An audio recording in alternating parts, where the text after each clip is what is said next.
दमोह जिले के ज्यादातर घरों की सुंदरता बढ़ा देने वाला यह हरा पत्ता आयुर्वेद में औषधि गुणों की खान माना जाता है, जो शरीर में कई प्रकार के दर्दों को कम करने में मददगार होती है। इसके अलावा पेट की पथरी को भी कम करने में कारगर है।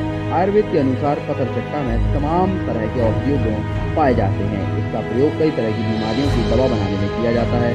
पतरचट्टा के अलावा इसे air plant, cathedral, bells, life plant और मैजिक लीफ के नाम से भी जाना जाता है।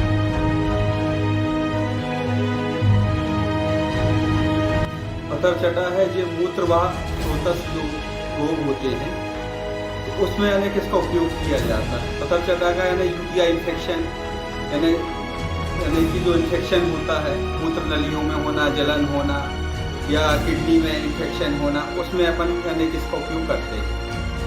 किडनी की बीमारियों में होता है और अन्य बीमारियों में होता है। एंटीबायोटिक का भी काम करती है कुल मिला के ये। इसका सेवन करने का जैसे खाली पेट भी आप खा सकते हैं। रोजे की पत्ती लेना है और खाना है तोड़ के। और कई जन क्या रहता है जैसे भजिया बना के खाते हैं और या इसका रस वगैरह है, रस निकाल के जूस बना के पी सकते हैं।